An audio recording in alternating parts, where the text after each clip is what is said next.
All right, hello and welcome everyone. I think we're all here together now in this room. I'm truly honored to welcome you all today to this webinar and training called Hidden in Plain Sight, Uncovering the Israel-Canada Weapons and Security Trade.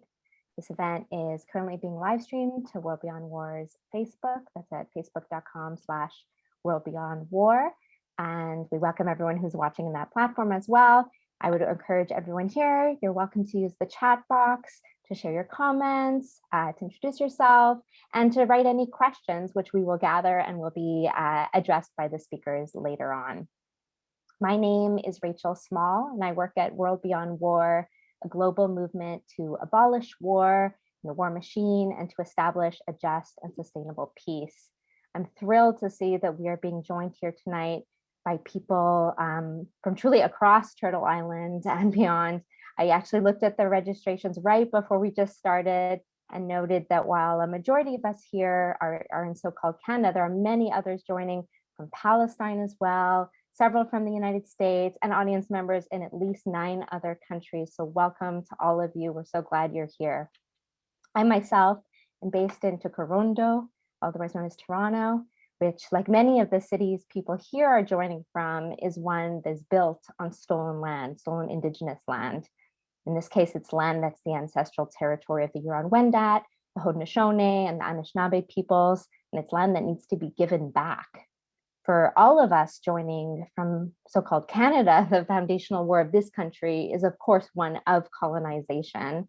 And frankly, I don't think we can ever talk about militarism or our arms trade or our security partnerships without talking about the colonial violence, historic and present, that's at the very heart of these problems. And specifically, I want to take a minute now to acknowledge the huge amount of collective grief, collective trauma across Turtle Island due to the discoveries confirming that the bodies of many thousands of young children were buried at the site of former residential schools, or I should call them really what they are, which is assimilation camps.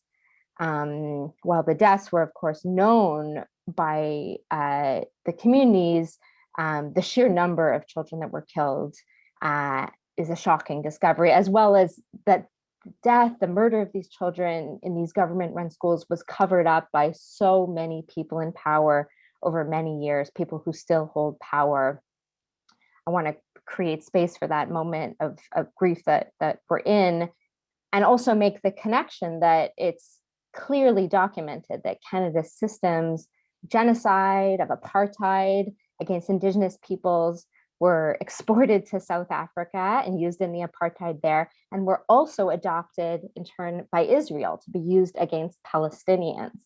And so there's deep connections in this work. And regardless of what many of us may have been taught about Canada as a peacekeeping nation, the murder of Indigenous children here, ongoing colonization here, murder of children in Palestine and Gaza, it's all deeply connected, and it's all a feature of Canadian foreign policy, not an exception. I think that's part of the context that brings us here today, and why it's important for us to be connecting the dots, and why I'm so honored to be a part of this event.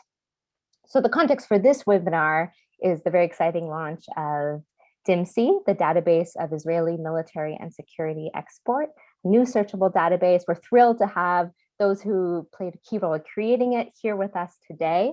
First, I'll take just a minute to put that in a broader context before we really dive into it. So this database focuses largely on Israeli military exports.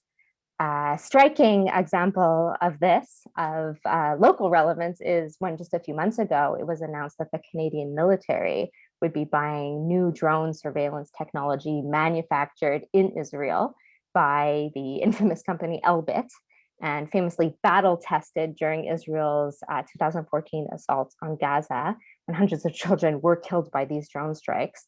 And I do want to note that our allies at CJPME, Canadians for Justice and Peace in the Middle East, put out a great online action around this, calling on the Canadian government to cancel this contract. My colleague will share it in the chat so we can all note it and take that action later. That's just one example of how the Canadian government directly supports Israeli militarism by directly buying from and funding these Israeli companies that produce these weapons of war. And right now, I think important to note that's a several $1 million contract, but right now Canada is picking a contender for its $1 to $5 billion contract for new drones for Canada. In fact, the first armed drones that Canada has ever purchased. And one of two contenders for this contract is, in fact, the Heron TP drones, which are produced by Israeli Aircraft Industries, another infamous Israeli military company. So this is sort of just one connection in terms of what a much broader relationship looks like. I also want to note that there's humongous investments by Canada in Israeli militarism. There's upwards of $6.5 billion at least invested in contracts with Israel of corporations profiting directly from military and homeland security projects between the Canadian Pension Plan, the Ontario Teachers Pension Plan, the Quebec Pension Plan, various public sector pension plans. This is direct money that is being invested in these companies. And when you dig further into broader understandings of security, you scratch the surface to look into the ways that, for example, Israeli security companies who are creating the open air caging of Palestinians are also directly contributing tools of mass incarceration to the Canadian state. So just to give one example, all of the perimeter securitizing equipment for all of Canada's federal prisons, in fact, comes from Senstar, which is a Canadian subsidiary of the Israeli apartheid wall constructor, Magal Security Systems. I mean, you go on Senstar's website, one of the first things it says is, we produce enough fencing to encircle the entire world. These are just a few little examples. I know I'm throwing a lot of information out there, but I'm trying to help paint the picture of how deep this relationship runs and how almost every part of Israeli and Canadian militarism is connected. And it goes beyond into ongoing systems of collaboration, weapons, warfare, surveillance, and policing. I would also be remiss not to note that Canada itself is also a major exporter of weapons. It's currently the second biggest weapons exporter to the whole Middle East region. Canadian companies manufacture many parts for Israeli weapon systems. And just to pick a few examples, just recently sold 11 million in bombs, torpedoes, rockets, and missiles to the Israeli government. It's very hard to get at some of this data because of the way it's concealed. But we know that some of the bombs that were recently dropped in Palestine were made in Canada. Canada and Israel also regularly conducts joint police and military exercises, has many systems to govern how they share security information. Canadian soldiers and RCMP officers are currently providing security assistance to the Palestinian Authority, which we know is subcontracted essentially to control Palestinians under occupation. And then in turn, police across Canada purchase military and surveillance equipment from Israel and attend training seminars with the Israeli Defense Forces. Canadian police chiefs are routinely being brought to Israel to be trained there. And all of this, of course, happens within an even broader context of diplomatic support. If there's any doubt of where Canada stands, Canada has given full support to all of Israel's disproportionate military assaults on Gaza's civilian population from 2006 to now, just one example. But that's some of the broader context for this event. So while we'll be focusing on Israeli military exports and Canada's connection in that, it's important to understand that, yeah, that is just really one piece out of a much deeper and very secretive relationship that we have to unpack sort of bit by bit. I want to take a minute now to really thank the organizations and groups that supported this event. It's being hosted by World Beyond War and Independent Jewish Voices, but this event has also been endorsed by a number of organizations who I want to specifically name, not just in gratitude, but in recognition of their incredible work. So thank you so much to Beit Zaitoun, to the Canadian BDS Coalition, Canadian Boat to Gaza, Canadian Foreign Policy Institute, Canadian Friends Service Committee, Canadians for Justice and Peace in the Middle East, Christian peacemaker teams, Just Peace Advocates, and the Oakville Palestinian Rights Association. As World Beyond War, I want to say that we're truly thrilled to be co-hosting this event with independent Jewish voices. So without further ado, I'm thrilled to bring up Rabbi David Mevasser from IJV to share a few introductory words. Welcome, Rabbi. Thank you so much. And thanks to everyone who's here today, wherever we are. This is so important. And I hope that we can learn and then we put into practice what we're learning and use it to make a difference in the world. So I was invited to just share something about IJV, Independent Jewish Voices, for those who aren't familiar with us. And I'll just start off by saying we're an organization made up of Jewish people across Canada. There's about 1,000 members. We have chapters, and I actually don't know, maybe a dozen or 15 cities, all the way from Halifax to Victoria. And besides Jewish members, there are non-Jewish people who are like associates or supporters. And the best way to learn about us is go to our website. There are a lot of resources and there's very good background about IJV. IJV was founded in 2008 and it continues to grow. We've had new members join this week. And our focus, our specific reason why we're kind of called into existence and what we try to do more than anything is bringing justice and equality, and through that, bringing peace to everyone in the country that is called Israel or Palestine, in that place. In addition to that, we recognize the importance of supporting anti-racism struggles everywhere, supporting the Indigenous people here in Canada, and we are active in that. And a part of that is also, you've heard about our anti-militarism task force within IJV, and it's that group within IJV who's brought IJV into this webinar today.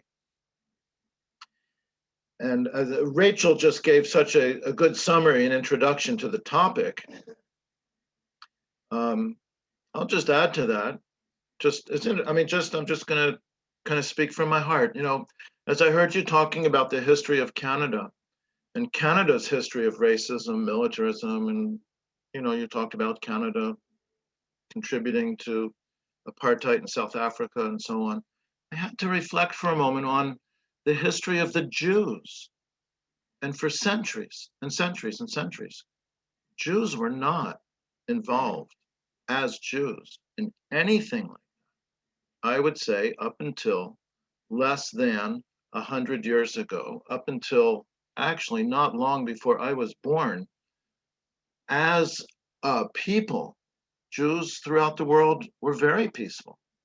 You know, what we pursued was not a kind of earthly power, but just all different pursuits. We're committed to social justice. We're committed to a spiritual life. You know, that is what Jews were about and what Jews were known for.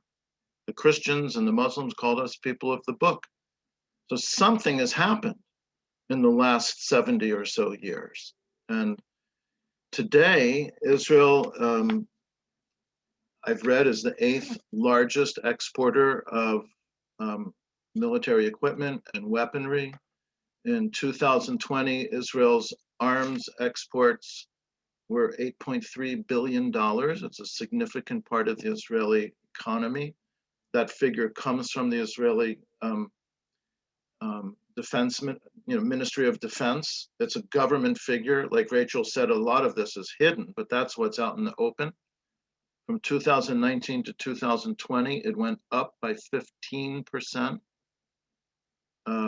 Almost half of all of those military sales go to other countries in Asia and the Pacific. Many of the largest customers for the Israeli arms sales are themselves very repressive countries. 2 years ago, Amnesty International issued a report criticizing Israel for continuing to sell arms to some of the most repressive countries on earth. Last year, Israel kind of celebrated selling weapons to the Gulf states through, the Trump administration arranging that to be able to be done more openly. 800 million, close to $1 billion of Israeli weapons went to the Gulf states. I've read about growing arms trade from Israel to India, where it's being used in Kashmir. The list goes on and on. Canada is actually a small part of Israel's arms trade. But I'll say, as a rabbi and as the person introducing independent Jewish voices right now, it strikes me that this is something very new for Jews as Jews, for the Jewish state to be doing this. And even when I was a kid and just beginning to learn about Israel, the exports were things like oranges. And then later it was like pharmaceuticals.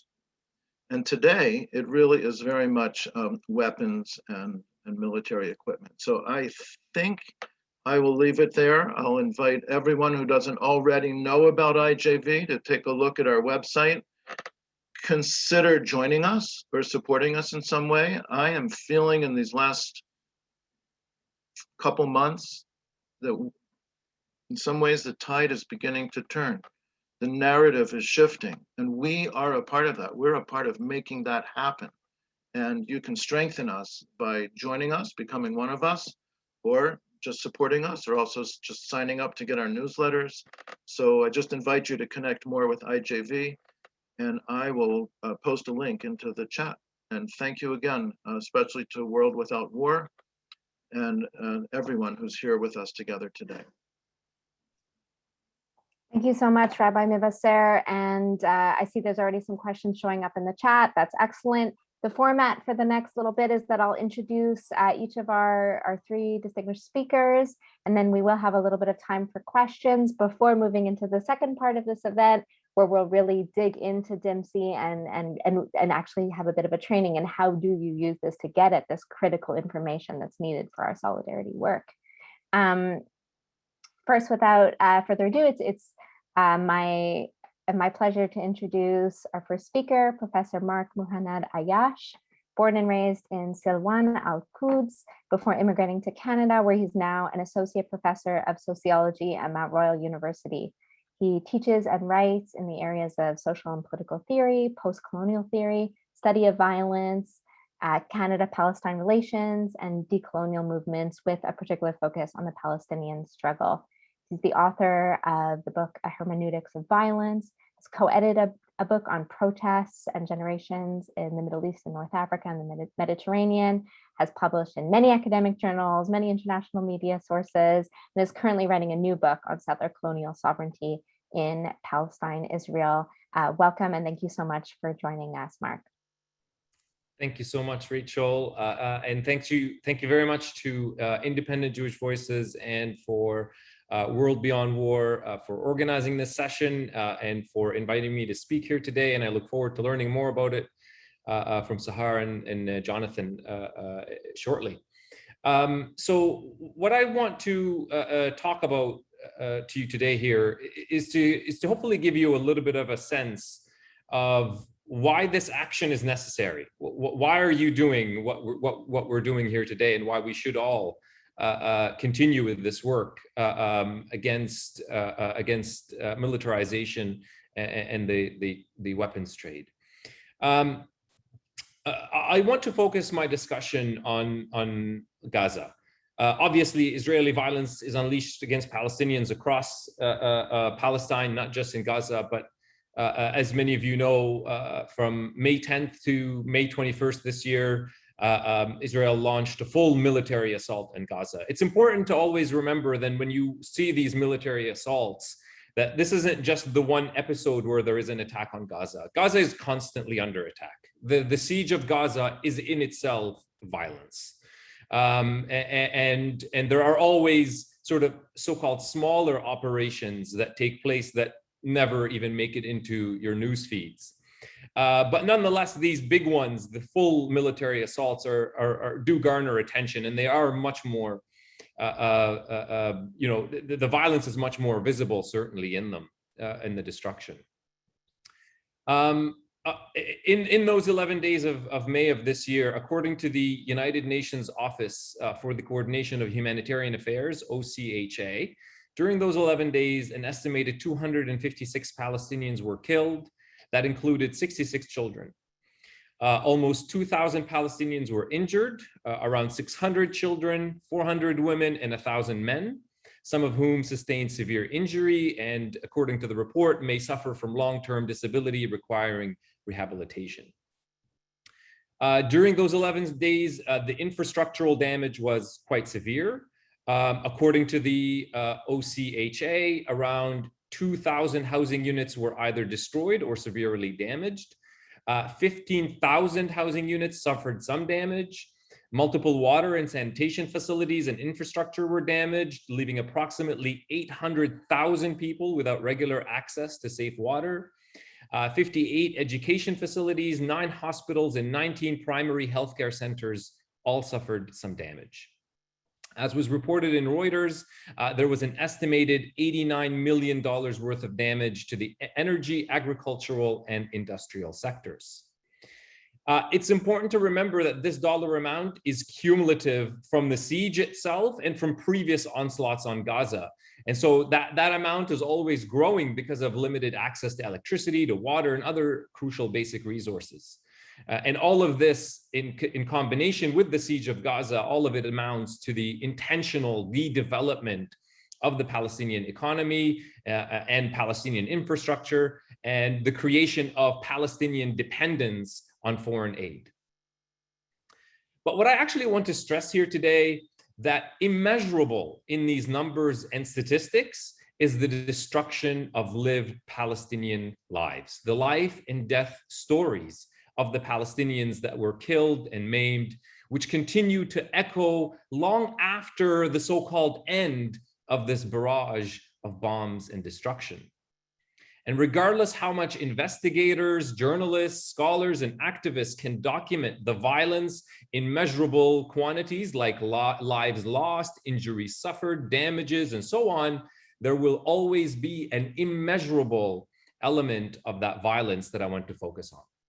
And I want to give here a warning. Some of this material is graphic, so please be warned that I'm not going to cleanse this material.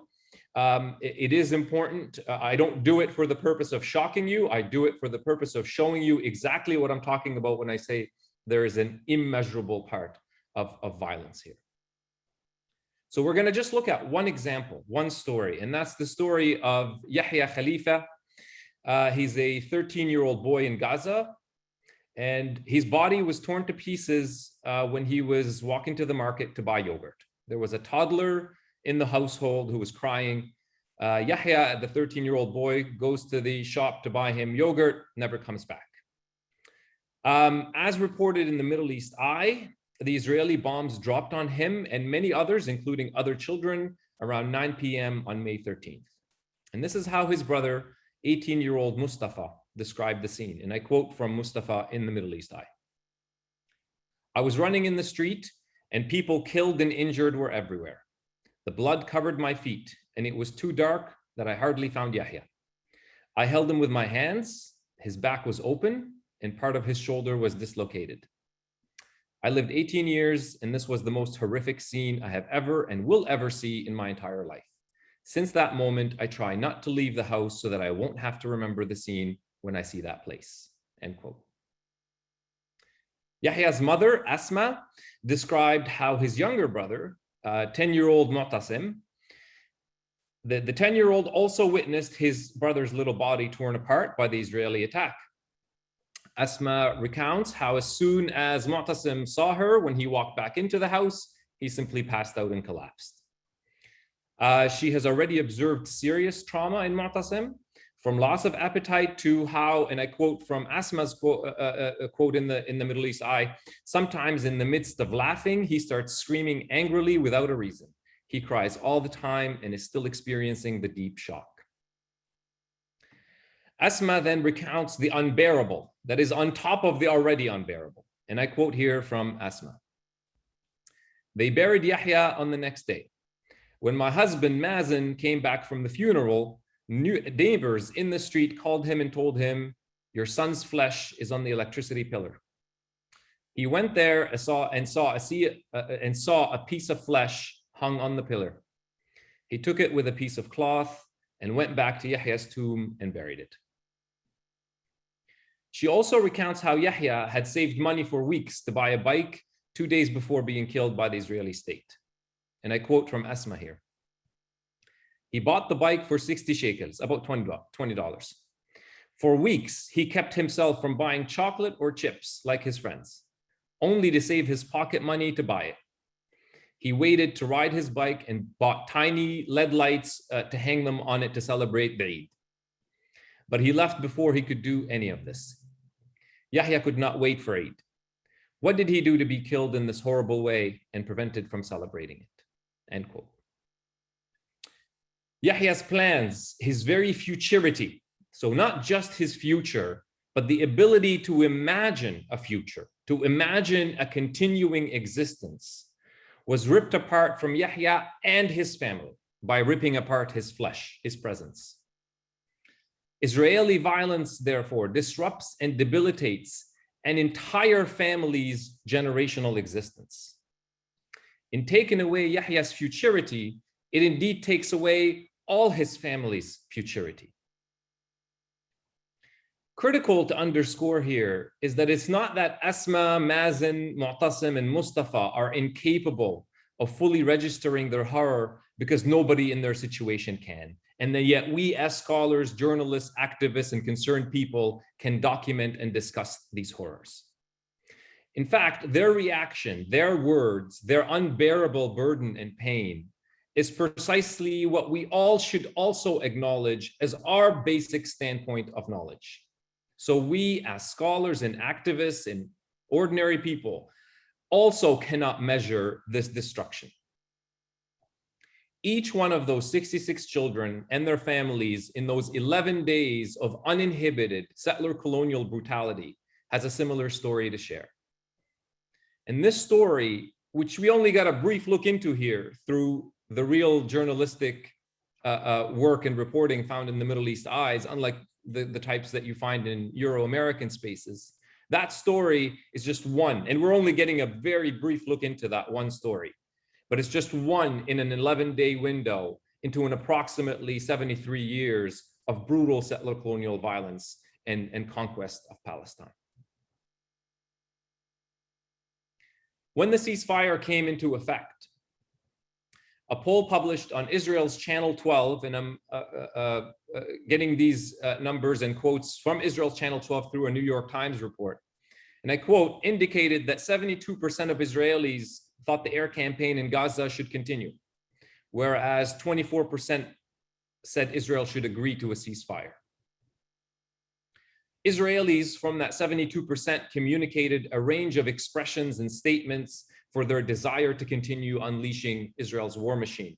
And you found statements from the indifferent to the euphoric. But all, more or less, shared a dehumanized view of Palestinians, a dehumanization of Palestinians that has become entrenched in Israeli political public discourse for many decades now. Very little of the state of affairs gets through to mainstream media and public discourse in Euro-American spaces. And when it appears there, it is framed in a normalizing manner. For example, in that very same New York Times report, Israelis are quoted as wanting the violence to go on because they desired, and I quote, a final conclusion to a very unpleasant situation. And they want just a decisive victory against Hamas. But even when Israelis expressed genocidal wishes against the Palestinians in Gaza, for example, this happened on the CBC's National when an Israeli civilian was quoted on the CBC National, and I quote exact words here from him, the government should wipe out Gaza once and for all. So even when we heard that kind of genocidal statement, the CBC still found a way to make that presentable and kind of normalized it. The New York Times presented Israeli quotes as just simply frustrated Israelis who just want peace and quiet. The CBC framed that genocidal statement as a scared Israeli who wants security and is understandably angry. But both of those narratives hide from view that these statements are ultimately a concealment of that violence that I just briefly touched on today, both the measurable violence and the immeasurable reality of destruction that I discussed. The weapons used by the Israeli military against a stateless population who have very limited capacities themselves for organized state violence because they don't have a state. But the kind of weapons that are used is truly just staggering. You have the most advanced fighter jets, drones, naval ships, and tanks firing highly destructive bombs and missiles at Palestinians. And all of this attack is happening without the Israeli military really actually fearing any kind of anti-tank, anti-aircraft, or anti-ship weaponry. So secured in their ability to unleash state violence without any serious military, diplomatic, or economic consequence, the Israeli state can, as Israeli strategists famously put it in 2014, and I quote, mow the lawn without hindrance, in reference to Gaza.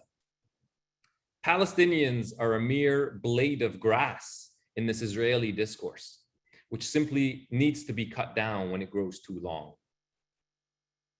The kind of violence that is continuously unleashed on Palestinians besieged and imprisoned in the Gaza Strip can only operate when those Palestinians are dehumanized, rendered disposable, destined for maiming and killing so as to prevent them from arising as humans. As the Palestinian is rendered more and more an inanimate object, a blade of grass that can be removed without any real moral, ethical, political, or economic consequences for the Israeli state, we continue on the road of ever more destructive violence and weaponry that is unleashed against a stateless Palestinian population. In this state of affairs, which has been happening for far too long now, Israel, we know, will not change its behavior on its own accord. Only international pressure, which includes, but is not only limited to, the immediate cessation of the weapons trade, can force Israel to change. And then for us to really get on the road of truly dismantling the structures of settler colonialism and apartheid and begin on a new road in Palestine, Israel. Thank you. Thank you so much, Professor Ayash, for so powerfully starting this off by really grounding us in why it's so important that we dig into this trade, the militarized economy of Israel. And it's, of course, based on the real violence and militarism being experienced by Palestinians who live under this brutal control of the settler colonial state every day. And thank you so much for powerfully centering our work here in that context and with these stories and with your works. And thank you. I see that there's already been a number of questions in the chat. That's great. Keep them coming. We will collect them and pose them to all of our speakers after we hear from the following two. So now I'm really pleased to introduce both of our next two speakers who will share the floor. Sahar Vardi is the Israel Program Manager for the American Friends Service Committee in Jerusalem, longtime anti-occupation, anti-militaristic activist. She served 3 prison sentences for her refusal to be conscripted into Israel's military service. Is one of the founders of Hamushim, a project that challenges Israel's military industry and arms trade. A lot of her recent work has focused on researching Israeli military exports and imports, as well as training and the human rights violation these are involved in. I'm also really pleased to welcome Jonathan Hempel, a researcher and activist focused on Israeli militarism and the Israeli arms industry, and also one of the co-creators of DIMSI, the database of Israeli military and security export. He has a master's degree in social cultural studies, and after 8 years in Berlin is now living and working in Tel Aviv. He's also a member of the Israeli feminist and anti-militaristic movement, New Profile. Thank you so much for being here, and welcome, Sahar and Jonathan. Thank you. And I want to first just really both thank the organizers and David and Mark for what you've said so far. And Mark, really, like, it is so important to really like ground us in the conversations of what is actually the price of everything we're talking about, and what, again, are the humans behind this, because it's so easy to get lost in numbers and figures and all this like very theoretical conversation, and the bottom line is the people around it. we're gonna do a bit just kind of the division between Jonathan and myself. So I'm gonna give a bit more of a kind of theoretical contextualization and some data about Israel's arms export generally and the system and how it works. And then Jonathan will be able to take us a bit more into the database itself. And hopefully we'll be able also to play around with it a bit after that. But maybe before I even start doing that, just to say, David was speaking earlier about how new this form of organized violence, of militarization is to Judaism. And I think it's an important point, and we can talk about different periods of history, but at least for the majority of the last 2,000 years, Judaism has definitely not looked like that until the last 100, 150 years. And I think it is important to say that in many ways, definitely from the Israeli narrative, if we break it down a bit, what Zionism offered as and again, I'm talking about the Zionist narrative here, but like as a solution to anti-Semitism, it offered a militarized solution. And I think we need to remember that that's what the state of Israel is, right? The state of Israel is coming in saying, in order to protect Jews, in order to combat anti-Semitism, in order to whatever, the solution that we offer is a nation state with an army, and that's a fundamental part of it. It is militarized, it has to be militarized. And I think that is something that is both very new to Judaism, but really important in understanding where Israeli narrative is. And so the military is a core part of our culture. And there's a million ways in which that is cultivated, from the holidays that we celebrate to soldiers coming into schools, obviously through the fact that we have mandatory military service, meaning most Israelis have spent time in the military themselves, which is obviously a huge part of militarization. So Israeli society is really on so many measures, and there's all these kind of international measures of highly militarized societies, and there's about 1 million parameters that they check, and almost always Israel is really one of the most militarized countries in the world. And the military industry, we just need to remember that that's part of that system. It is allowed because of that wider cultural, social, political militarization that is part of I would argue, the identity of this state. Not to say that other states are not highly militarized and it's not part of their identity, obviously they are. But in Israel, we kind of just see it really at its peak, I think, in many ways. And so that is also true if we kind of look at the history of the Israeli military industry. First of all, to say it is actually a pretty old history. The first international sale that we know of Israeli arms export was in ~56 to Nicaragua. What Israel was selling was actually Egyptian equipment, Egyptian armored vehicles that were confiscated in the war from Egypt and then sold to Nicaragua. And the reason that I mention it is not that it's very interested in it of itself, but because the initial arms export from Israel was mostly to Central America throughout the 50s and 60s and 70s, and it served a political purpose. And I think we have to remember that that is still the case until today. Back then, it was very clear. It was literally trying to convince countries that did not receive a lot of arms sales from other countries for a lot of global political reasons, trying to convince them to support Israel by selling them arms. And we really have documentation of Israeli politicians going to the point of, more or less saying, we'll sell you these arms, vote for us in this and this UN resolution. It usually failed. Usually these countries bought the arms and did not vote that way in UN resolutions. But I think it's important to say that when we talk about Israeli arms export generally, we're also talking about an arms diplomacy, and that's been true from the 50s, obviously with major examples of apartheid South Africa and things like that, where you can really see a diplomatic and an ideological relationship that is very much also solidified through arms export and import and trade, as well as a nuclear program in that specific case. But these things are very much connected, and we see that happening also to this day.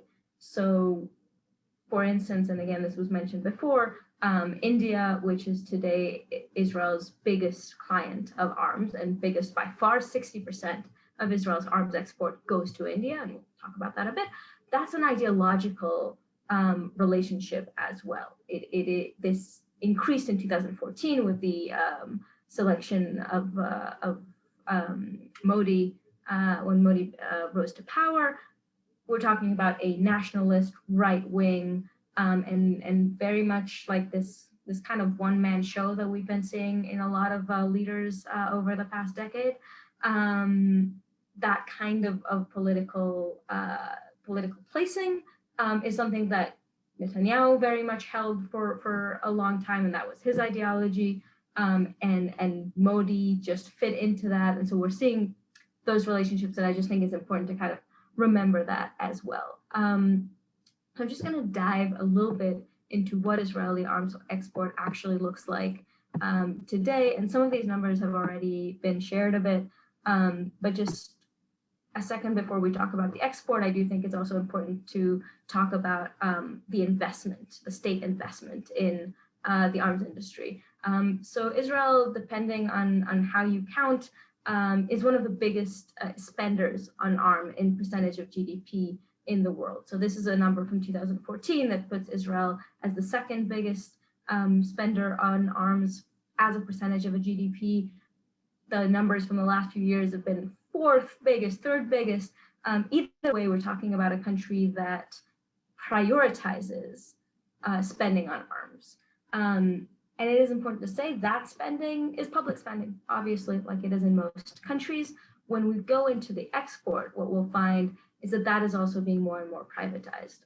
So while the spending will be state spending, the income that comes from the arms export, from the arms industry, is more and more being privatized. The biggest company in Israel today, military company, is being privatized literally as we speak. So that's just kind of another aspect of the politics of this. So as was already said before, Israel is the 8th biggest exporter of arms in the world in absolute numbers.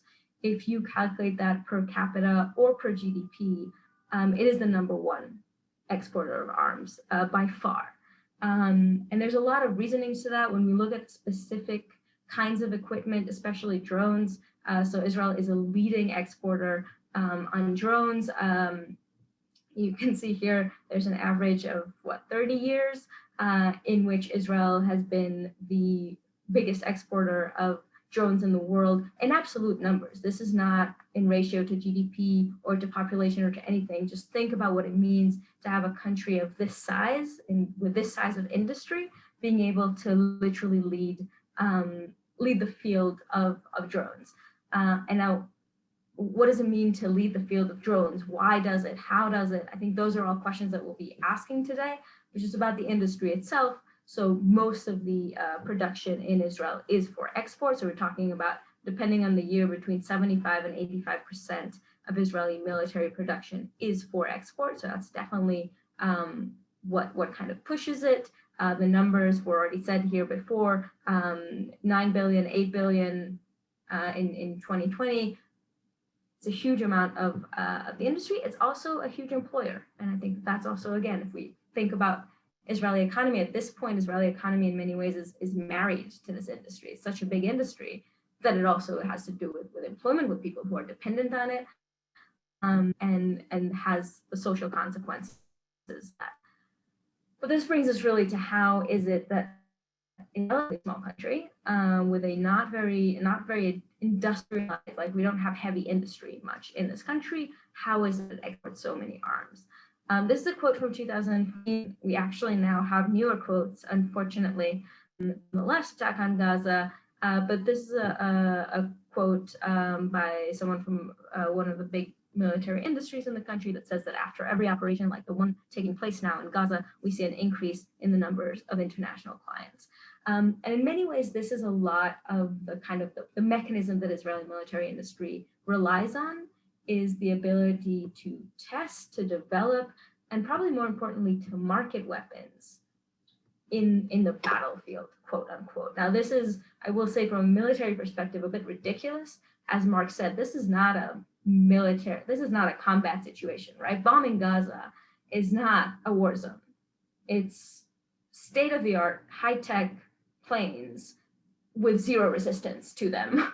I mean, nothing that can compare in any way, shape, or form. So calling it combat proven or battle proven is a bit ridiculous in military terms, but it does work. It does sell. So if you see just, again, this poster of the Hermes 450 here on the right, you literally have this stamp on it that says battle proven. Okay, this is literally graphically how these arms are sold. If we take the Hermes 450 just as an example, battle proven, quote unquote, in the attack on Gaza in 2014, that, for instance, includes, we specifically know that this drone was responsible for the bombing and killing of 3 children on the beach in Gaza, a relatively very famous case. We probably don't know about all the other cases that it was also involved in bombing of Gazan generally, and that obviously includes Gazan children as well. So everything that Mark talked about, we don't know if it's a F-16, an F-35, or a Hermes for each specific bombing. But we do know they're involved in it, and we do know that they're being marketed that way. The list here on the left, again, this is still from 2014. We're still working on the data from the last attack on Gaza, unfortunately. But those are military systems that had their first operational debut in that one attack in 2014 and were later on sold. So just to kind of clarify what level of sale, but of marketing this is. And then we see these weapons really going everywhere in the world. And I think this is, again, a place where we need to stop and ask ourselves for a second how that happens. And one of the things we need to understand about Israel's arms export is, beyond the fact that it is a political tool for Israel, it also just has very little regulations. So there is a law in Israel that says who you can or cannot export arms to, but mainly all it says is the Ministry of Defense gets to decide who to export arms to. That's really all a license requires. And there are 0 human rights regulations within the legal system. Not that I think that those necessarily work. Canada does have human rights restrictions in their arms export, and that does not stop them from selling arms to Israel. It also doesn't stop them from selling arms to Saudi. Like, this is an ongoing conversation. These laws that exist in many places in the world are far from perfect and are used extremely politically. That said, we don't even have that threshold. Like, there's not even a legal conversation to have because we literally just don't have a legal framework for that at all. Which means that we do later on see, for instance, we know that Israeli weapons were sold to South Sudan during what the UN declared as ethnic cleansing. We've seen that in Myanmar as well. So, I mean, even in the cases where at some point a lot of countries do stop selling arms, the US, Europe, Canada do at some point stop, Israel doesn't have a legal system that will require it to stop selling arms at that point, which means that there's a lot of, one of the reasons that Israel military industry is so successful is that it has markets that other industries don't, because we don't have those restrictions. So I think just another layer to add to that. Again, if we look at who Israel is actually exporting those arms to, we're seeing this huge increase from 2014, which is still true to India specifically. But if you look at all the countries on this list, it's not Canada, it's not the US. Israeli military export is very clearly, sorry, it's going crazy, is very clearly moving to the east, and that has been a strategic decision. And we've seen that in Myanmar, in the Philippines, in Singapore, in India, we're seeing it in Vietnam, in Sri Lanka. That is now Israel's target. And I think that there's a question that we should be asking ourselves that we're not going to answer today of why that is. And part of it is just economic. Those are currently economies that are wanting to buy weapons and are increasing in size of just in the size of imports. But other parts of it are extremely political. And it's true, for instance, we know this from the president of the Philippines, Duterte, which, I mean, I'm not going to speak much about him, but the guy literally compared himself to Hitler as a positive thing. So I don't think that there's, a lot of anything else to say about his politics. But he said that he will tell his military to only buy Israeli arms because Israel doesn't ask questions, right? Doesn't ask questions, doesn't have restrictions about what happened with these arms. Now, de facto, it's not true. They still buy from a million other places, but the fact that that's part of the rhetoric is something that we need to understand. And that is built on the fact that Israel doesn't want countries to criticize what it does with its weapons, because Mark just told us what it does with them. And so it also won't criticize other countries for what they do with them. And that relationship is also an extremely dangerous relationship. So as far as kind of just a wider introduction, I think I'll stop there, and Jonathan will both introduce a bit DMC itself, and also we'll be able to have a chance to talk about Canada a bit more. So Jonathan.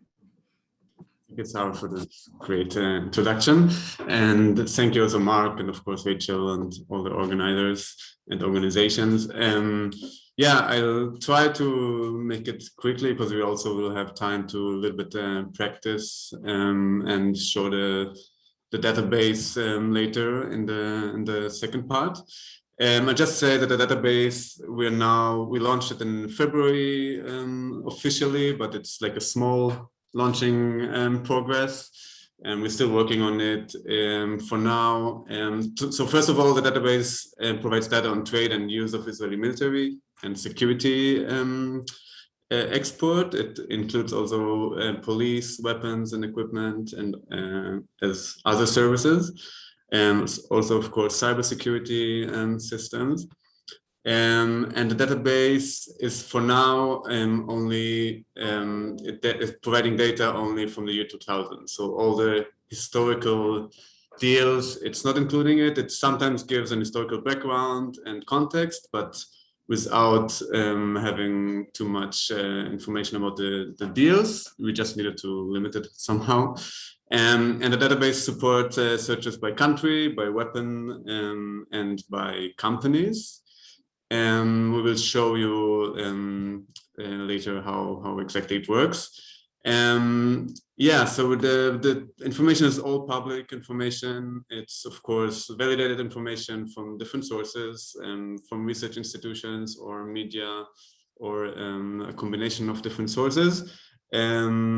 We excluded some interesting information that we could not validate in a good enough way, but I think we have a lot of data that I think the strength of this database is it's connecting the dots. It's connecting a lot of information that is out there, and it's centering it in one place, and it allows the reader or the user to just see the context, to see the circle that Sarah talked about of how is it used against Palestinians by Israeli forces, how is it later then marketed worldwide, how is it used in the countries that are making the deals and purchasing the products, and how is it combined in human rights violations worldwide.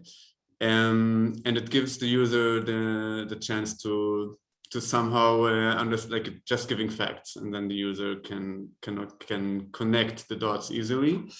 It's of course focused, like it's giving data that is the goal is to give an instrument to civil society actors, to journalists, to activists, and to work with it, and each of you can use it in different ways. Yeah, that's for now. We still continue to work and research. Sarah said something about the last Gaza war. We actually now are doing the research. It's a little bit too early to have really interesting and new understandings, but we for now have already 40 different arms that were used in so-called Guardian of the Walls. And interestingly, the Israeli army published that they used the Hermes drone in this operation or war. So it's interesting also for maybe Canadian activists to see that already now you have the information that Hermes was used. We don't know how, like, there's no proof, of course, and Israel never gives proof of attacking, of the drones attacking, but it's clear for every activist worldwide that those drones are attacking. So the Hermes was used in the Guardian of the Walls. It's now being, it was now already bought by Canada, and it's going to be delivered in 2022. So it's like just like those small dots that we are already starting to collect, but we're now still on the research for this last war. I can show you maybe for a second and do a screenshot. I won't do it so long, like too long. Wait.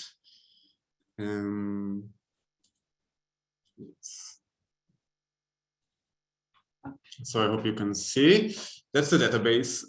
For now, we have 50 countries that are listed here. That's just a map. You don't need to use the map, but I'll just show you a little bit. It should be really easy to use. For now, we don't have a search engine. It's the next step, but it's quite easy to go through. We have the different countries by region, and then of course the products by different categories of drones, land vehicles. We have also surveillance and cybersecurity systems, small arms that we're still working on making the list longer. We filtered the arms. We are continuing to work and put more and more in.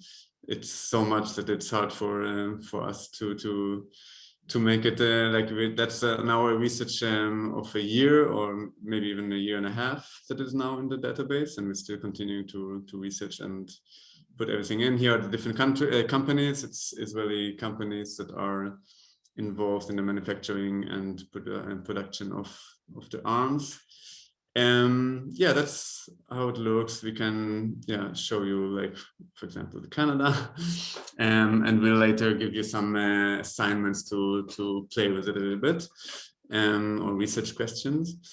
So that's Canada. You have small like introductions, and you have the Israel-Canada relations. We really try to keep it short and quite general about mostly economic relations. We don't go into diplomatic relations too much because Saad touched it, but sometimes there are like official diplomatic relations, but under the radar, and there are a lot of different other reasons that are affecting arms deals that we could not. I mean, it's too much to bring the context and all the different reasons for arms deals or military relations into a context. So we kept it really like facts about economic relations. And in the military relations, we try to be a little bit more, but also we try to have it to make it easier for activists to understand, and not to. It's not an academic research text that we try to give here. So we have a little bit of military relations. It's mostly also, I mean, the deals are listed differently. So here it's not every deal is listed in the military relations. It's more about the relations and agreements that were made between Canada and Israel. For example, the research and development agreements were made. The cybersecurity area is also really, really strong between Canada and Israel. Also sometimes like some small anecdotes that are interesting. For example, the Canadian former ambassador that worked for Black Cube and a spy firm in Israel that is really, really well known. The last deal is also here. It's still not in the official deal list, but it's of course an official deal, but we still haven't put it into the list, but it's a little bit of detail here. So if we have interesting arms fairs, and I'm sure that we are short on this list, and we will be always happy to have information. We have a really, like, the contact email is in the database, and we're always happy to hear and get information from activists and from researchers. So feel free to write us, and we'll put it into the database. And actually, it's happening a lot. We had a lot of information that came from different activists that sent us emails with, of course, sources, and we had some interesting information that we could add. If we know how the Israeli arms are used in the destination country, we put it here. And most of the times we know where it's in which Canadian, and like in this case, in which Canadian forces it's deployed, but not always we know how and where that it was used. But for example, the Heron, yeah, I think we go into the small details later in the assignment, but yeah, here it's showing where it was used and how, and in every country. And it's also with not doing the work of Human Rights Watch or Amnesty or all the human rights organizations, but we try to list a little bit a small and really, I don't know, focused the human rights violation in every country, because some countries it's not so clear, and it helps to put also in context what is happening in this country and how Israeli arms could be involved in those violations. For you also as Canadian activists, you know better than us what human rights violations are, or how Canada is involved in human rights violations. But for other activists from different countries, it helps also to get the context of how Israeli arms are maybe involved in their country, and then what is it doing in Canada, and what is Canada actually doing beside of that, and what are they doing in Afghanistan, for example. Yeah, on the left we have also a little bit like a short list of the arms that were like officially sold, so only official deals. And we have a lot of deals that are not official, or that are in, I don't know, the countries are in contact or the companies are in contact but not yet signed it, or we don't have the proof for the assignment yet, and companies that are involved in deals with Canada. That's it. In the future, we will try to work also on a search engine, and also maybe to have a list of wars and yeah, operations, Israeli operations, and to make it also easier to really understand in which operation what weapon were used, for activists that are interested in seeing how exactly the weapons or the arms that are exported to their countries are involved in this laboratory that Sarah talked about, in this battle-proven industry in Gaza or Lebanon or in the West Bank, everywhere Israel is trying and experimenting on people and on Palestinians specifically. So that's our future plan, to make us a list about that. Yeah, I think there will be questions and we can answer them, and try to be really fast. I hope I wasn't too fast. I'll stop for now, and we will have also an option to to use it by yourselves in a few minutes, I think. Sarah, did I forget something important in this fast explanation? Well, thank you so much to both of you. And yes, we will come back to Dimtzi in a few minutes. But first, while what everyone has said is fresh in our mind, I just want to open it up for a little bit of Q&A. I know that Rabbi Mevaser has to go in just a minute, so I'll pose the first question to him, which was asked. The question was simply, what kind of solidarity efforts did you do during the last war in Gaza? And I think it's always important to hear concretely what are the ways that people are supporting and doing solidarity work from their specific point in their specific community. So I'm really happy with this question. And Rabbi Mevaser, if you have time to answer this before you have to run, that would be much appreciated. Well, thanks for the question. And actually, Rachel was so integrally involved in the main thing that I think the questioner may be asking about. So I was thinking, how can we let Israeli consulates in Canada simply continue to go on with business as usual, you know, processing visa applications, business deals, whatever they do in consulates. We can't just let that go on as business as usual. And I wanted to like disrupt it. And I actually thought of the idea of kind of demonstratively making visible the bloodshed that was associated with the Israeli government, because these consulates are just, they're just so, I don't know what's the right word for it, prosaic, anyway, you know what I mean. They're just offices and buildings, but what are they doing during that bombing of Gaza? So actually, with Rachel's help, we organized about 10 people, mostly Jews, to go to the Israeli consulate in Toronto, and at a certain moment, pour washable red paint on the steps to that office building and take really good photographs, make very succinct statements. And we got in like virtually all the media in Canada. And when the news was reported correctly, it was about Toronto Jews, demonstrating the blood flowing from what Israel's doing. And it was actually a very big news item for a few days. And I'd just like to say, beside that, I have personally raised thousands of dollars, close to $20,000, to send to individual families in Gaza who are suffering so bad, to help them provide food, to literally help them rebuild, like to put glass back in their windows, to repair the broken electrical, fixtures that bring the wires to their house when there is electricity for them. And even during the time that we've been on this webinar right now, some money has come to me, and I've sent it on to people in Gaza to help them have a way to celebrate the Eid, to have a little extra food. And many of these families are just struggling to have any food. And I just want to make the point about, just when you say, what are we doing for Gaza? There's a need for individual people, like every day, to be supported as they just walk through life, literally from morning till noon till evening to when they go to bed, in addition to all the huge political work that we're all trying to do. So thanks for that question. And that's part of my answer.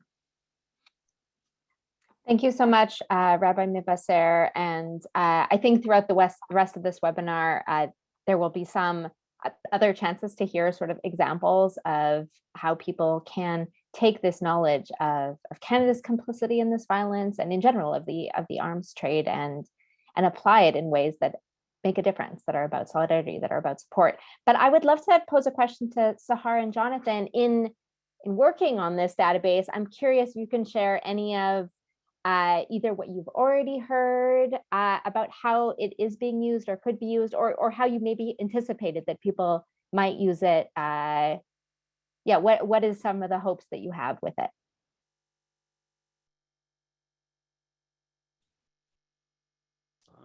Should I? So we had already good reactions. So we did actually a humble launch.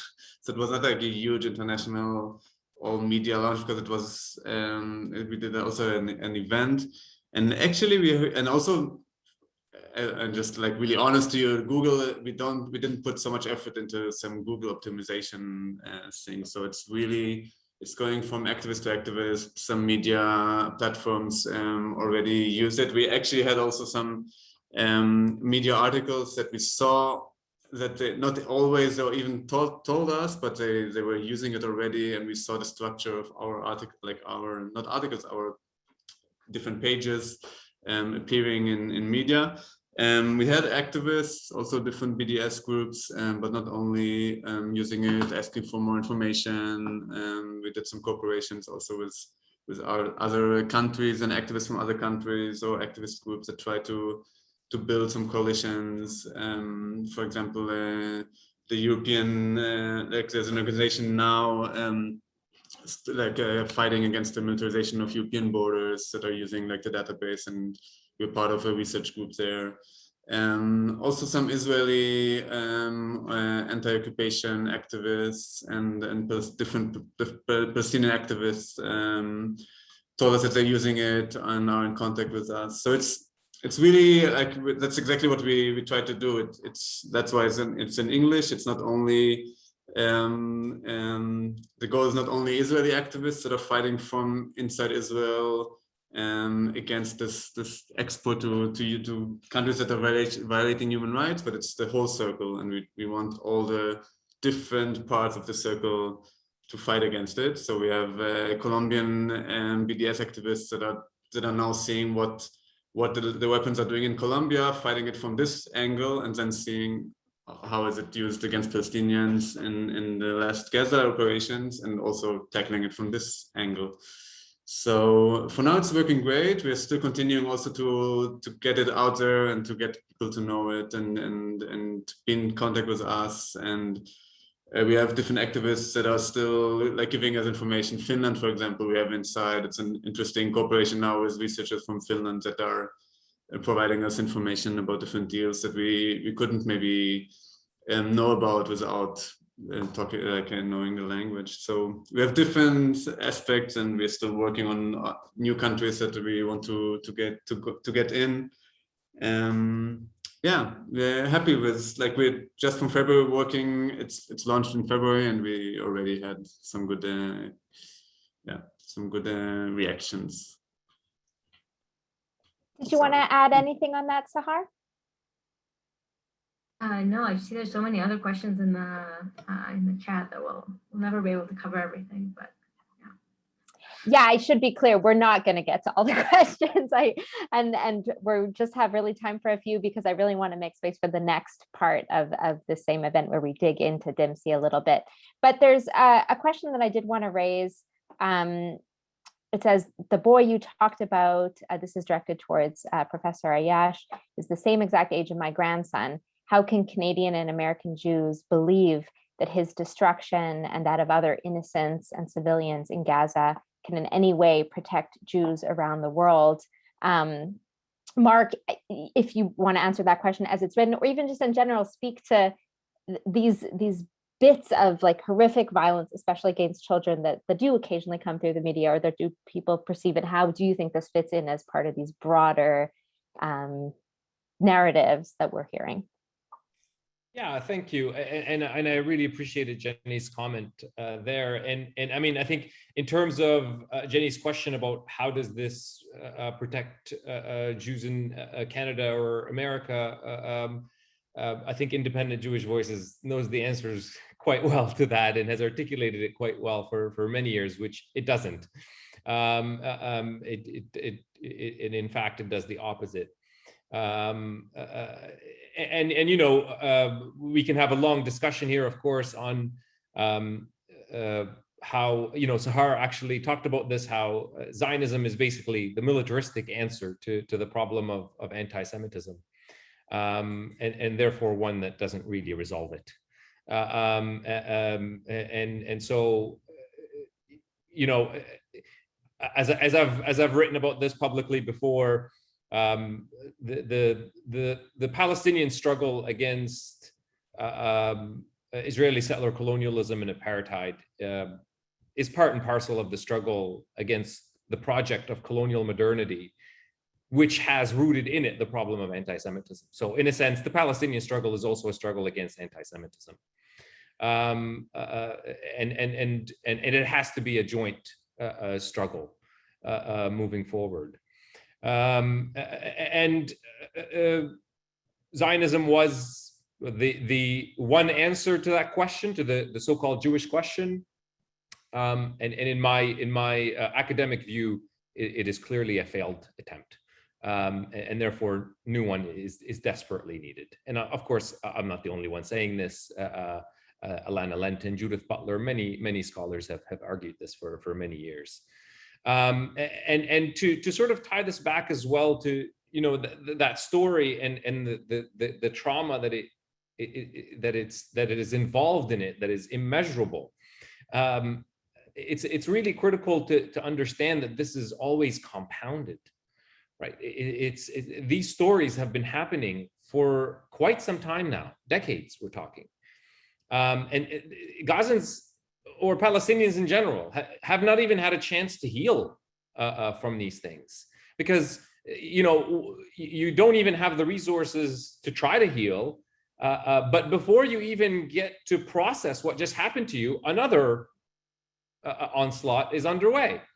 And there's also the everyday continuous onslaught on your emotional and sometimes physical well-being, whether you're talking about checkpoints or the fact that you're occupied, or the fact that, I mean, just think about it from this perspective. Imagine being in Gaza and sharing these stories with the world, and nobody does anything. I mean, apart from activists and groups like this, the message that you're constantly receiving from the world is, well, we don't really care. No international state or international organization or even nation state is coming to the rescue, and hasn't for decades. And so you're left alone. You're not given a chance to process, and you're not. Basically, humanity keeps telling you you're not really human. That's that's the immeasurable that I'm trying to point out to here, and that this is not sustainable. And when this breaks, because eventually it must, it will take many years for the healing to take place. It's not going to be easy, because the violences are really unbearable, are really immeasurable. And that's that's why action is needed. The situation is urgent. That's part of what I also wanted to stress in this, is that this is an urgent issue. Has been urgent for many years, but at one point, at what point do we say the urgency is now so great that, okay, action is now? That's kind of what I wanted to say about that comment. But yeah, thank you. Thank you so much. I know there are more questions, but at this point, I'm going to move us to the next section of this. So we are going to turn off the live stream at this point. So thank you to everyone who joined us there. And for those of us who are still in the Zoom, the next stage is we're going to break off into very small breakout rooms. So it'll be just a few people in each room. And we're going to actually use Dimtsi to try answering some questions. That way we get that hands-on experience using it. Just be about 10 to 15 minutes in those breakout rooms, but just enough to really try it and start to see, okay, what can this information really mean? Then we'll come all back together and we'll share some further examples of the types of solidarity actions with some photos and stuff that can happen with this really informed knowledge of what the military industrial complex looks like in the context of Israel, of Palestine, of Canada, and to answer any sort of remaining question that came up after having seen how Dimtsi works. So Jonathan and Sahar have very kindly prepared some little research questions from us. Think of it kind of like a scavenger hunt, like we're going to send you in your little groups, and as a little group, you'll go into Dimtsi and try to find some of the answers to these questions and see if anything interesting else comes up for you. See if you get any ideas of how this might connect to your work and your activism. So Jonathan has put the questions in the chat. Zoom doesn't allow for excellent text formatting, but you'll see that there's basically two sets of questions and they follow in order. So you start with one and then you can kind of answer each sort of subsection of it. And then you move to two and there's a few things too. Is there anything on that, Jonathan or Sahar, that you want to add before we go off into our small groups and actually work on this? Just that it's not a test, and you feel like if you find out you want to look into something else, go ahead. It's just an invitation to play around with it a bit. Exactly. All right, welcome back, everyone.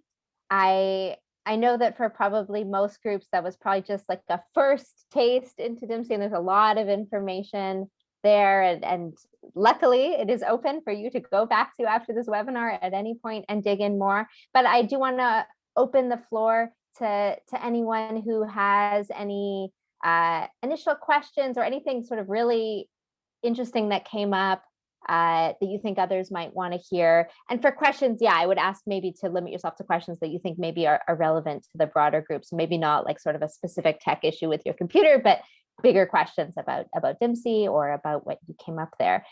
You could type it in the chat, or for this section, I will ask people to use the raise hand function if they like. And I'll briefly unmute you to ask your question. Please do keep it short so we can get to a few. All right, so I see David's hands up. So David Rintoul, please share your thought or your question with the group. Well, thanks. I guess going through the exercises we were assigned, there was a couple of things. One is that Canada has been purchasing drones that are used against the Israel's own people in Gaza, and that Mexico has been purchasing spyware that is used against the Arab-speaking minorities in Israel as well. So neither of those questions was very reassuring. It sort of let us know that the arms trade with Israel isn't a very tasteful thing. Thank you. Yes. And even just those brief glimpses, I learned a bunch that I didn't know that kind of freaked me out and that now I have to dig more into. Next, I'll call on Tamarzi, and then Shiraz, I know, has had their hand up for a while as well. Hi, thank you. I find this session is very interesting. Thank you for all the speakers. I'm curious about the further breakdown of these trades. What's hard for me to wrap my head around is literally the manufacturing and the decision-making at what stages. So I'm ignorant, let's say, but I would like to know how many decision makers it takes for a government to buy arms, how long the decision-making takes, and then the manufacturing of these arms. Do they all happen in one site? Are they pieces of a puzzle? So there's different manufacturing that happens at different places. And I'm primarily trying to figure out the levels of disassociation from anyone taking responsibility for these decisions as a whole. Yeah, that's an interesting question. And I'll turn it to Jonathan, Sahar, Mark, whichever one of you would like to say something in response. I can, try to answer it really quickly. I mean, it really changes. It changes from state to state. So the questions about purchasing arms, I would not know that well about Canada and what the procedure is. But it also very much depends on what kind of arms. As far as the manufacturing side of it, when we talk about Israeli arms, first of all, a lot of the time we're talking about technology and not actual arms. So things like Pegasus that we were looking into, that is one company that makes a product, doesn't even sell the product, it sells the usage of it.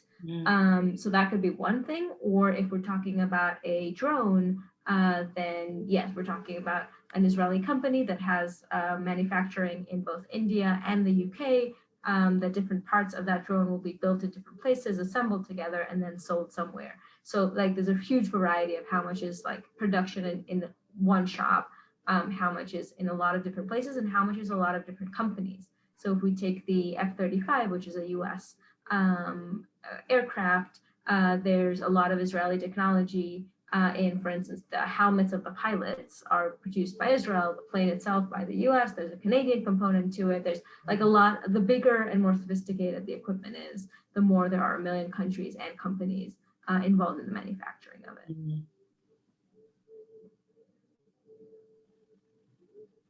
Jonathan or Mark, did you want to add anything on that question? Okay, great. Let's move on to Shiraz and then Quinn. Yeah, can you hear me? Yes, we can. Yeah, thank you for allowing me to ask question. My question is how much Israel industrial complex is related to American industrial complex? Because I remember reading Nehru's autobiography, he said that Kennedy told him that if you want nuclear weapons technology, I can do it through Israel and not directly. My short second question is how many Israelis are dual citizens registered with the Canadian embassy? Thank you. Well, the first is a very big and very interesting question. I'll turn it to whoever would like to answer it. And if anyone does have an answer to the second question, it might be hard to know the answer up front, but we can look into how we would get that data and follow up with it. But did anyone want to tackle that first part?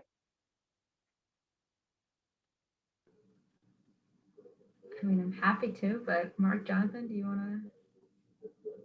Go on. Great, I'll take it.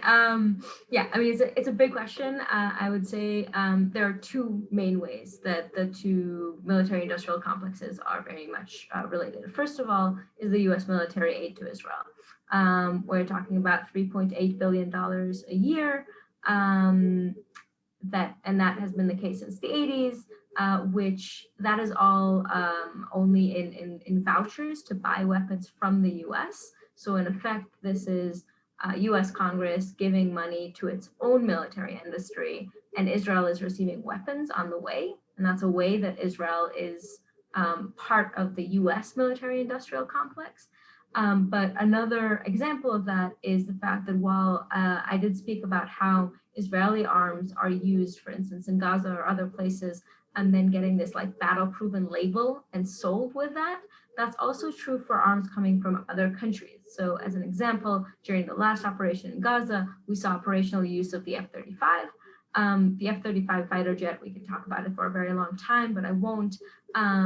It's a huge project. It's a $1.5 trillion project. It's the biggest project Pentagon has ever taken on. And it's also a complete failure from a lot of, in a lot of ways. It's not a great, it doesn't sell that much. That is a plane that the US literally had to force Israel to buy or to receive in military aid. Israel didn't want it. The US forced Israel to, and then because the Israeli military is using it, its market value went up and it was easier to sell it. And now we saw its use in Gaza. This is one of its first operational uses. It was used a little bit with by the US in Syria and Afghanistan in a couple of assaults, but this has been its first major use. So this will be an American company that the same way an Israeli company would benefit from using its arms in Gaza, so will an American company in the same way. And the last part of Israel's role in the US military industrial complex is everything that has to do with the arms race in the Middle East. Part of the Israeli-US agreement on the military agreement says that the US will not sell to other countries in the Middle East the same level of weaponry. We'll give it a military competitive edge. But what that does mean is that the US has to keep selling Israel one phase, like one level up, so it can sell everyone else in the region one level up.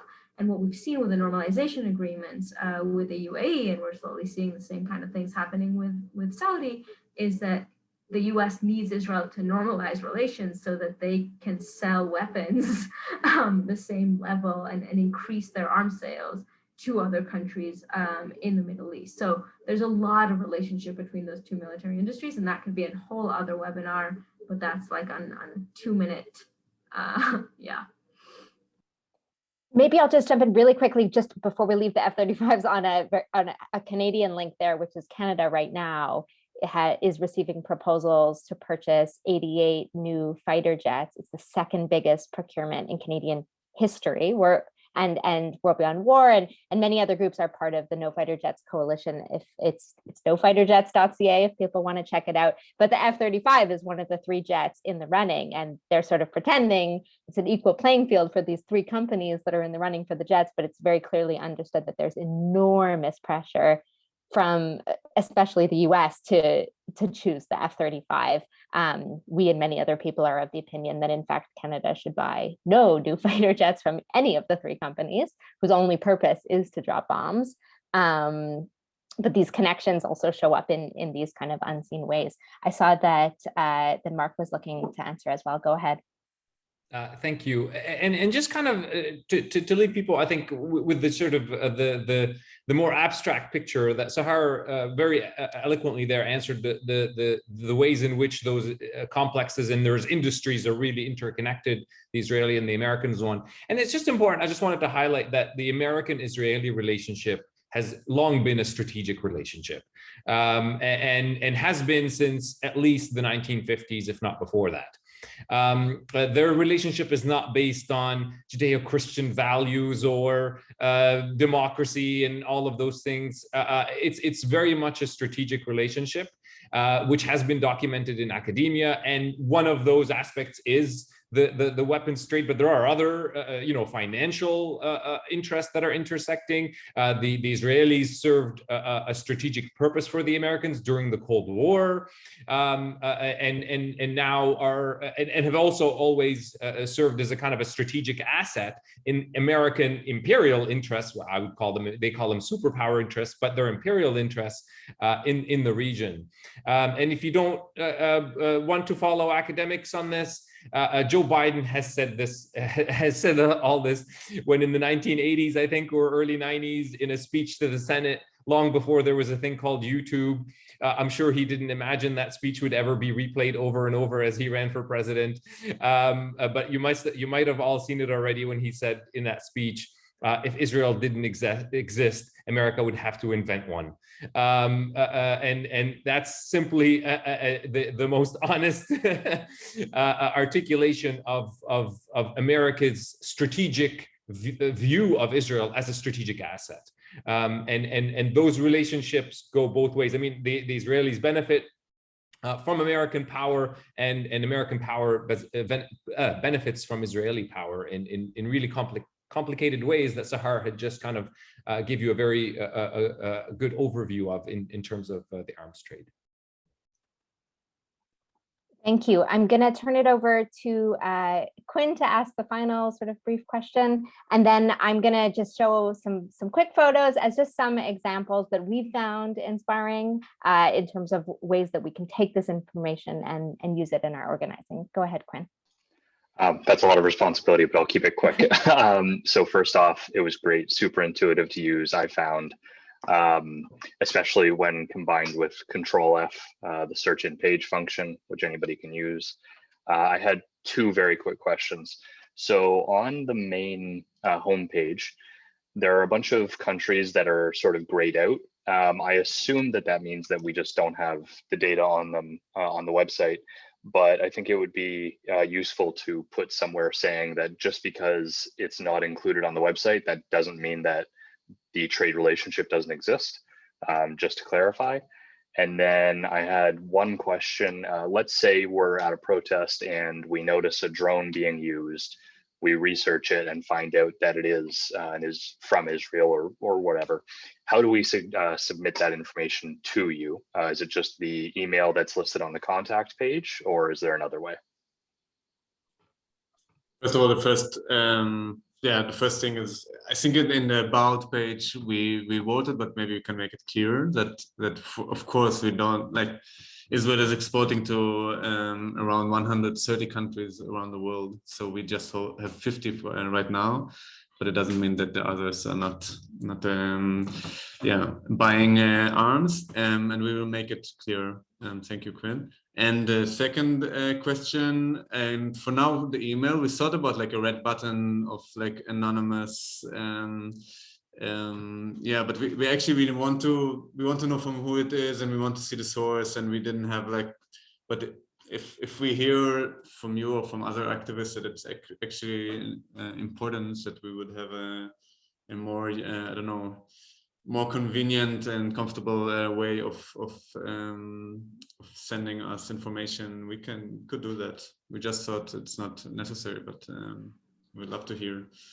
And I will just add to that even if you don't know that it's an Israeli drone, if you have a picture of a drone and you want to know if it is, send it to us. We'll be happy to do that research. It's part of what we do. Also, one of the parts that is quite like more difficult for us is the police exchange, like not only exchange, but military and police security services that are not arms, but are like police trainings or joint trainings or tours. I don't know, Israeli police that is coming to Canada to train. And so all this information is really hard to get to. So if you have information, if you saw something on Facebook, you saw a small press announcement in local news, everything will help us, and we really like to have this information. So feel free to send us anything you think is useful. Great, thank you so much, and what a great question to end the Q&A on.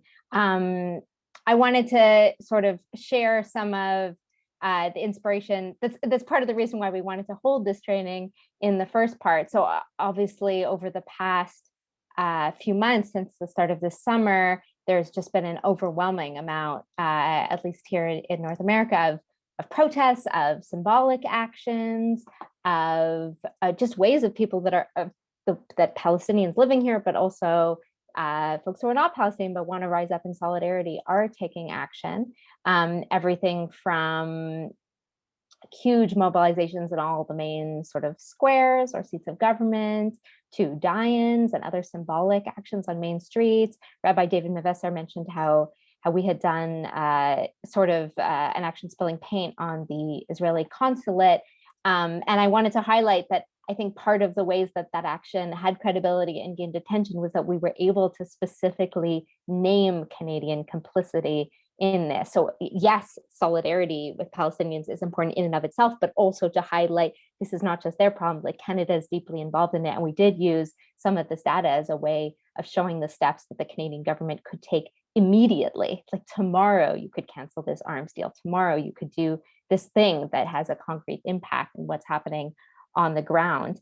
And then I wanted to, I'll just share my screen here to show some examples we were particularly inspired by. All right, let's try again. So yeah, it really took a lot of inspiration and wanted to highlight the ways that dock workers and solidarity activists have been actively stopping ships from carrying these weapons of war, interrupting the ability of the military industrial complex. It can feel like such a huge thing that we have no control over, but every aspect, even the way Sahar highlighted how many different countries have one part as part of a bigger military weapon or operation, every one of those parts goes through our cities, is transported on the rails, is loaded by dock workers onto ships. Often the companies that are doing the shipping, that are making the electronics, also make 100 other things that have nothing to do with weapons, and so are part of the institutions we interact with regularly. So there's so many points of intervention, but it takes some of that knowledge of, okay, what are the companies and what are they doing? I didn't get a photo in here, but there was an amazing rail blockade also right here in the Greater Toronto area of young Palestinians who were blocking rails that they knew were being used to ship weapons as well that were headed towards Palestine. And I wanted to give one more example that some of us here have also been involved in, which is how can we concretely stop weapons going to Saudi Arabia, which is where Canada's largest weapons deal is. It's sending weapons to Saudi Arabia that we know are being used as part of the war in Yemen. So having really in-depth research that some folks have done about which companies are doing what, how they're traveling, has enabled us to get on those rails, do banner drops over the specific highways where they're being shipped. In the bottom center where it's hard to see what's happening, but we're physically blocking trucks from being able to ship these light armored vehicles to Saudi Arabia on their way to Yemen. This is what World Beyond War is committed to supporting people in doing, amongst many other types of solidarity actions. And this is why we're so thrilled that DIMSI exists and that all of you were here to learn about it with us today. So don't hesitate, as Rabbi Mevasser said, to be in touch with IJV, Independent Jewish Voices, to be in touch with World Beyond War, to inform the further research of Sahar and Jonathan and Professor Ayash as we continue in this work. So thank you all so much to all of you, and in solidarity together.